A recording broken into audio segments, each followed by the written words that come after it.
꼬마 펭귄 선생님, 꼬팽입니다. 오늘도 투자한 걸음과 함께 해주셔서 너무 반가워요.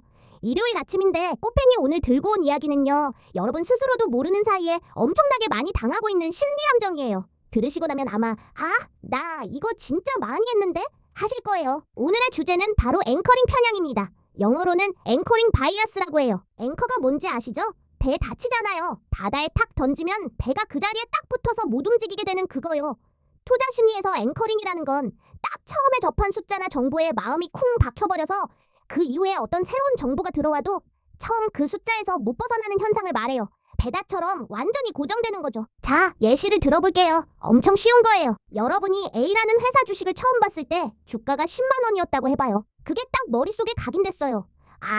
이 주식은 10만 원짜리구나. 그러다가 시간이 지나면서 주가가 6만 원으로 뚝 떨어졌어요. 그러면 대부분의 사람들이 어떻게 생각할까요? 오, 싸졌네. 10만 원짜리가 6만 원이면 완전 저렴한 거 아니야? 사야겠다. 이게 바로 앵커링이에요. 10만 원이라는 숫자에 닻이 박혀서 6만 원을 그 회사의 현재 실적이나 가치로 판단하는 게 아니라 처음에 봤던 10만 원과 비교해서 싸다고 느끼는 거예요. 근데 진짜 문제는요. 그 주식이 10만 원에서 6만 원으로 떨어진 게 기업 가치가 반토막 났기 때문일 수도 있거든요. 그러니까 6만 원도 전혀 싸지 않을 수 있는 거예요. 하지만 이미 10만 원의 앵커가 박혀버린 우리 뇌는 이거 싸졌어. 모드에서 헤어나오질 못하는 거예요. 이 앵커링 편향. 사실 주식시장에서 정말 광범위하게 벌어져요. 어디서 일어나는지 구체적인 사례들 들어볼게요. 첫 번째, 52주 최고가 앵커링이에요. 뉴스에서 주식 정보 볼 때 꼭 나오잖아요. 52주 최고가 대비 몇 퍼센트 하락? 이런 표현이요. 사람들이 이걸 보고 최고점 대비 40% 빠졌으니까 싸졌겠지 라고 생각하는 경향이 있어요. 대표적인 사례가 2000년대 초 닷컴 버블이에요.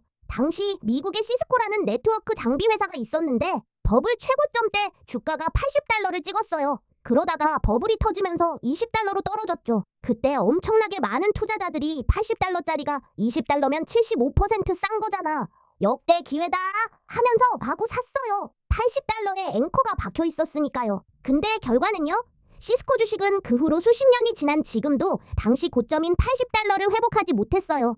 2024년 기준으로 주가가 50달러 안팎이에요. 80달러 앵커에 속아서 싸다고 샀던 투자자들 중에 아직도 물려있는 사람이 있을 거예요. 두 번째, 매수가 앵커링이에요. 이건 진짜 많은 분들이 경험하셨을 거예요. 내가 어떤 주식을 5만 원에 샀어요. 그런데 3만 원으로 떨어진 거예요. 이때 어떤 마음이 드냐면요. 5만 원에 산 건데 5만 원은 돼야 팔지. 팔면 손해잖아. 이게 바로 매수가에 앵커가 박힌 거예요. 내가 5만 원에 샀다는 사실 자체가 하나의 기준점이 되어버린 거죠. 근데 시장은 내가 얼마에 샀는지 전혀 관심 없어요. 그 회사가 현재 3만 원의 가치인지 아니면 1만 원의 가치인지만 따져요. 내 매수가는 시장에 아무런 의미가 없는 숫자예요. 그럼에도 불구하고 본전되면 팔겠다는 심리가 발동하는 게 바로 매수가 앵커링이에요. 그리고 이게 무서운 이유는 이 심리 때문에 손절을 못하고 계속 들고 있다가 더 큰 손실을 보는 경우가 너무나 많기 때문이에요. 세 번째, 액면가 앵커링이에요. 한국 주식은 액면가가 500원인 게 많잖아요. 그러다 보니 어떤 사람들은 주가가 500원 아래로 떨어진 주식을 보면 액면가 밑이야? 더 이상 떨어질 수 없겠네. 완전 바닥이네? 라고 생각해요. 근데 이건 완전히 잘못된 생각이에요. 기업이 상장 폐지되면 주가는 0원이 될 수도 있거든요. 액면가는 그냥 회사 설립할 때 설정한 임의의 숫자일 뿐이에요. 그리고 네 번째, 이건 우리 일상생활에서도 너무 흔하게 일어나요. 바로 마케팅 앵커링이에요. 쇼핑몰 들어가면 빨간 줄 쫙 긋고 정가 10만 원, 3만 원이라고 써 있는 거 많이 보셨죠? 여기서 10만 원이 앵커예요. 사실 처음부터 3만 원짜리 제품인데 10만 원이라는 앵커를 먼저 보여줌으로써 우리 뇌가 7만 원이나 싸게 사는 거잖아 라고 느끼게 만드는 거예요. 부동산 협상에서도 이게 엄청나게 활용돼요. 부동산 중개사가 처음에 이 아파트 2억 5천이에요 라고 말하면 협상이 2억 5천 원을 기준으로 진행돼요. 반면에 처음부터 2억 2천이에요 라고 말하면 협상 기준점이 달라지죠. 그래서 협상 전문가들은 반드시 먼저 자기한테 유리한 숫자를 먼저 제시하려고 해요.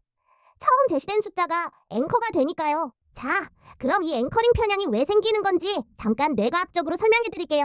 너무 어렵게 말하면 재미없으니까 쉽게요. 우리 뇌는 기본적으로 게을러요. 정확히 말하면 에너지를 아끼려고 하죠. 모든 판단을 처음부터 다시 계산하면 너무 에너지가 많이 드니까 처음에 접한 정보를 기준점으로 삼고 거기서 약간만 조정하는 방식을 쓰는 거예요. 훨씬 효율적이거든요. 이게 진화론적으로는 꽤 합리적인 전략이었어요. 근데 복잡한 현대 금융시장에서는 이 전략이 독이 되는 경우가 많아요.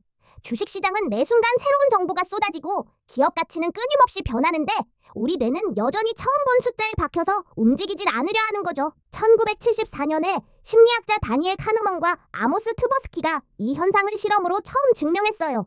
두 그룹에게 각각 다른 숫자를 앵커로 제시한 다음 동일한 질문에 답하게 했더니 높은 숫자를 앵커로 받은 그룹이 훨씬 높은 답을 내놨어요.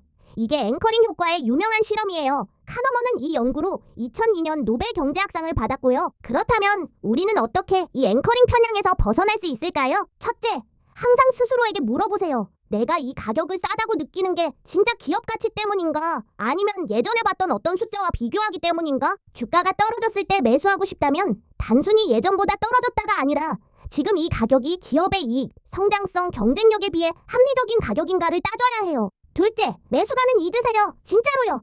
내가 얼마에 샀는지는 기업 가치와 아무 상관없어요. 지금 이 주식을 새로 산다면 살 것인가? 이 질문으로 판단하는 게 훨씬 이성적이에요. 지금 사지 않을 것 같다면 들고 있는 것도 다시 생각해봐야 해요. 셋째, 다양한 기준점을 만들어 보세요.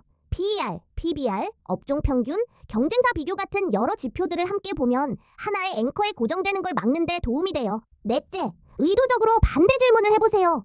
이 주식이 싸다면 왜 다른 전문 투자자들은 사지 않는 걸까? 내가 모르는 리스크가 있는 건 아닐까? 이런 역방향 질문이 앵커에서 뇌를 떼어놓는 데 효과적이에요. 마지막으로 하나만 더요. 오늘 이야기 들으면서 자기 자신을 너무 탓하지는 마세요. 앵커링 편향은 투자 초보자만 겪는 게 아니에요. 경험 많은 펀드 매니저들도 심지어 행동 경제학자들도 이 편향에서 완전히 자유롭지 않아요. 중요한 건 완벽하게 없애는 게 아니라 지금 내가 앵커링에 빠진 건 아닐까? 하고 한 번 더 점검하는 습관을 갖는 거예요.